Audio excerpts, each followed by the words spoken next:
करवाने के लिए प्रेशर बनाया सरपंच के ऊपर, गोलियां तक चला दी सरपंच के ऊपर।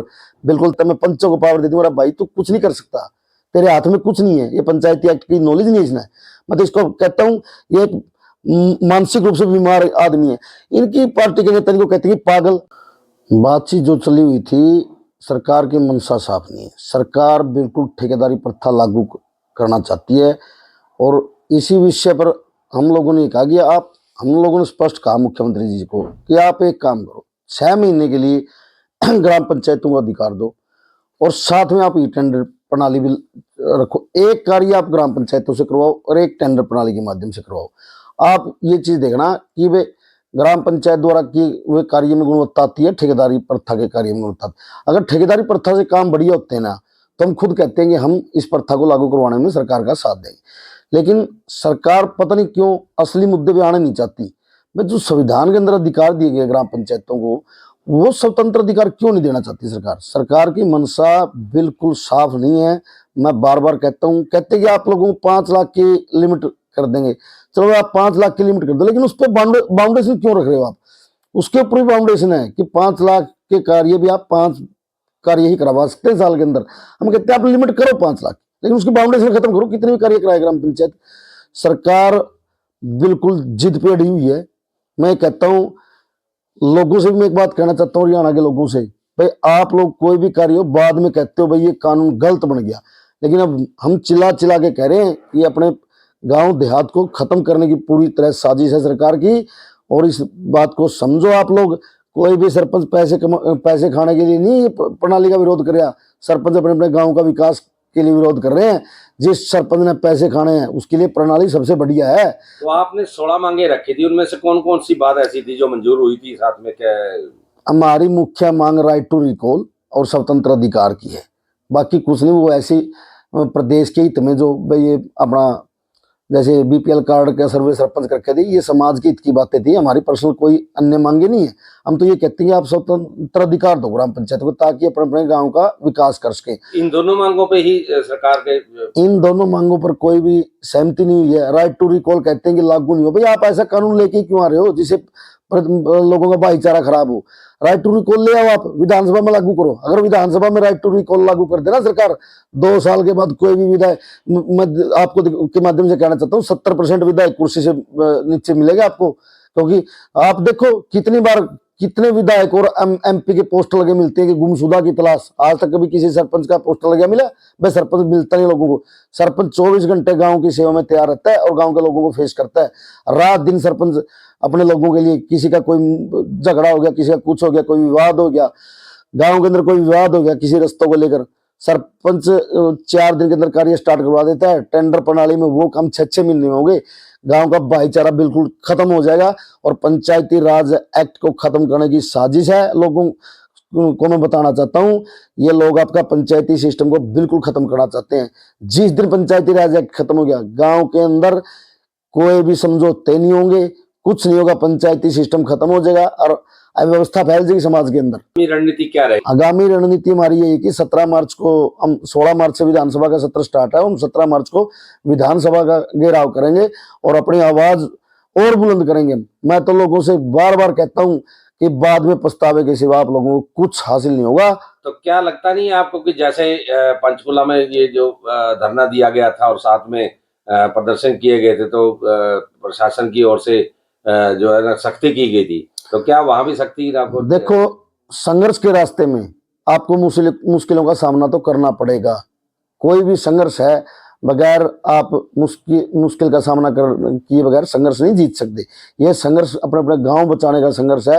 अगर अपने अपने गांव देहात को बचाने के लिए हम लोगों पे और लाठी चार्ज होता है, कोई दिक्कत नहीं, हम इन चीजों से नहीं घबराएंगे। बचाने के लिए हमें किसी भी हद तक जाना पड़े, हम जाएंगे। पंचायत मंत्री तो खुद बखड़ाए है, मानसिक रूप से बीमार आदमी है, इसको बोलने की नॉलेज नहीं है। आप 4 दिन पहले देखो एक एमई की, एक अधिकारी की बेइज्जती की है, कभी कुछ। ये मानसिक रूप से बीमार आदमी है, इसको किसी प्रकार की कोई नॉलेज नहीं है।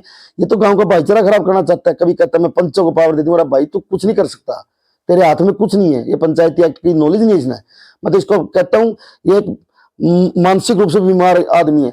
इनकी पार्टी के नेता इनको कहते हैं पागल। भाई अगर ये पागल तो आप इसका इस्तीफा क्यों नहीं लेते? आपने पागल लोगों को मंत्री पद पर बिठाया हुआ है। मैं तो अजय चौटाला जी कहता हूँ, आप एक तरफ तो कहते हैं पागल है, पागल तो भैया आपकी पार्टी का मंत्री है, इस्तीफा लो इससे। कभी ये प्रदेश अध्यक्ष बीजेपी के प्रदेश अध्यक्ष की बेइज्जती करता है, दोनों पार्टियों की बेइज्जती करने का काम किया। मैं तो ये कहता हूँ कि दोनों पार्टियों के लोगों से कहना चाहता हूँ भाई आप लोग, ये ऐसी क्या ताकत है इस पंचायत मंत्री में कि आप लोग बेइज्जती करवाए हुए बैठे दोनों पार्टियां। मैं तो मुख्यमंत्री जी को भी कहता हूँ, मुख्यमंत्री जी प्रदेश अध्यक्ष पार्टी पूरी पार्टी का बयान होता है, प्रदेश अध्यक्ष के बयान का भी खंडन किया इन्होंने। भाई संज्ञान लेना चाहिए सरकार ने, ऐसे बेलगाम नहीं छोड़ना चाहिए किसी को। ये बेलगाम छोड़ रखा है, बदतमीजी करता है, गालियां देता है, ये कोई मंत्री पद की गरिमा का ख्याल रखना चाहिए। अपना खुद का तो ख्याल नहीं है, तो कम से कम जिस पद पे बैठा है उस पद की गरिमा का ख्याल करना चाहिए पंचायत मंत्री ने। देखो बार बार कभी जिला परिषद का इलेक्शन के बाद इसके बाद की बयानबाजी देखी आपने, वो बयानबाजी कितनी अशुभ भाषा का प्रयोग किया गया, गंदी भाषा का प्रयोग किया गया। ऐसी भाषा का प्रयोग नहीं करना चाहिए इंसान ने कभी भी। पूरे प्रदेश के अंदर ही हर गांव के अंदर जो भी काम ठेकेदारों के द्वारा किए जा रहे बिल्कुल गलत काम हो रहे हैं। हमने खुद मुख्यमंत्री जी को यह बोला था कि आपके 10 आदमी एक कमेटी गठित करो और हम उन लोगों को हर गांव का दौरा करवाऊंगा, मैं खुद जाकर हर गांव का दौरा करवाऊंगा और जो ठेकेदारों के द्वारा कार्य किए जा रहे हैं उनकी आप जांच करवाओ। लेकिन सरकार उस बात पे आना नहीं चाहती।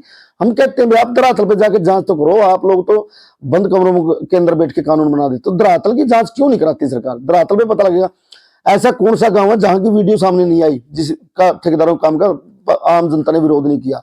आप टोहाना के अंदर देखो, ये पंचायत मंत्री जी कहते हैं मैंने लगाम लगा दी। भाई तू लगाम पहले अपना क्षेत्र में तो लगा ले, जो ठेकेदार गलत। कितने रास्ते यहाँ पत्रकारों ने दिखाए गलत बने हुए। ये टिब्बा कॉलोनी का रास्ता था जो पहाड़ा ठेके यही कहता है कि मेरे को पता ही नहीं है, सब धांधली चल रही है। टोहाना के अंदर सबसे ज्यादा धांधली चली हुई है, जितने भी रास्ते हैं सब बेकार बने हुए हैं। मेरे गांव के अंदर 4 रास्ते हैं वो बेकार बने हुए हैं, ठेकेदारों के द्वारा बनाए गए थे वो रास्ते। सरकार उस मुद्दे पर तो आती नहीं। हम तो कहते हैं भाई आप एक टीम गठित करो ताकि प्रदेश में जो हालात है उनका पता चल सके, आम जनता को भी पता चले। हर गांव के अंदर दिखा सकते हैं हम, हर गांव के अंदर गलत कार्य होने लग रहे हैं, लेकिन सरकार अपना मनसा साफ ही नहीं है, ठेकेदारी प्रथा पे जोर दिए हुए भाई हम तो ठेकेदारी प्रथा लागू करके रहेंगे। भाई ऐसा तो ग्राम पंचायतों के लोग नहीं होने देंगे, गाँव के लोग अपने अपने गाँव देहात को बर्बाद नहीं होने देंगे हम लोग। गाँव के लोगों में वो ताकत है, जब पंचायतें भी नहीं होती थी, सरपंच का चुनाव भी नहीं होता था, उस टाइम भी लोग अपने अपने पैसे इकट्ठे करके अपने अपने गांव का विकास करने का काम किया है। ग्राम पंचायतें अपने अपने गांव में अच्छे कार्य करती हैं। ग्राम पंचायतों के लोगों का तो इतिहास आप उठा के देखोगे ना, तो सरकार जब तक तो अपना देश आजाद भी नहीं हुआ था उससे पहले की चौपाले देखो, वो लोगों ने अपने पैसे से बनाए, किसी सरकार के पैसे से नहीं बनाई। ग्राम पंचायत के लोग, तो गाँव के जो लोग होते हैं ना, वो अपने अपने गाँव में अपने बलबूते भी विकास करते हैं। सरकार की मनसा ठेकेदारी प्रथा लागू करना चाहती है जो गुजरात के अंदर है, और वो गुजरात वाला सिस्टम मुख्यमंत्री जी हरियाणा के लोग साइन नहीं कर सकते। आप ठेकेदारी प्रथा में इतने जोर क्यों दिए हुए? भाई ये कहते हैं कि हम तो ये प्रणाली लागू करें। भाई ऐसी क्या दिक्कत आनी पड़ी कि संविधान के साथ भी छेड़छाड़ की जा रही है? जो ग्राम पंचायतों के अधिकार संविधान के अंदर है उनका हनन किया जा रहा है। बिल्कुल तानाशाही रवैया अपनाए हुए सरकार। और मैं गाँव के लोगों से, हरियाणा प्रदेश के हर व्यक्ति से एक अपील करना चाहता हूँ, भाई आप अपने अपने गांव बचा लो, वरना ये कृषि कानून की तरह से ये काला कानून है। ये ठेकेदार आएंगे आपके गांव के अंदर, गलत कार्य करेंगे और उसका खामियाजा आप लोग भुगतोगे। आप एक चीज देखो, आज 80% जो ठेकेदारी लाइन के अंदर है उनके एक साइड तो रिवॉल्वर मिलता है, आम पब्लिक उनको रोक भी नहीं सकती, वो दबकाते हैं। कोई शरीफ सरपंच तो बेचारा बेइज्जती से डरता, उनके काम की जांच भी नहीं करेगा।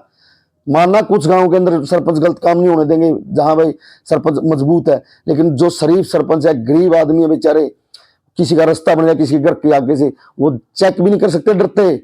आप बुन्ना के अंदर देखो, ठेकेदार ने पिछले काम पे साइन करवाने के लिए प्रेशर बनाया सरपंच के ऊपर, गोलियां तक चला दी सरपंच के ऊपर। बिल्कुल तानाशाही सरकार अपनाई हुई। इस चीज की तो ध्यान ही नहीं है सरकार का, भाई ठेकेदार क्या कर रहे हैं। बस ठेकेदारी प्रथा लागू करनी है हमने तो, और अपना पंचायती राज को खत्म करने की साजिश है। और जो पंचायती राज का बजट है उसके ऊपर सीधी निगाहें हैं सरकार की, और अधिकारियों और ठेकेदारों के साथ मिलकर इस बजट का दुरुपयोग करना चाहती है सरकार।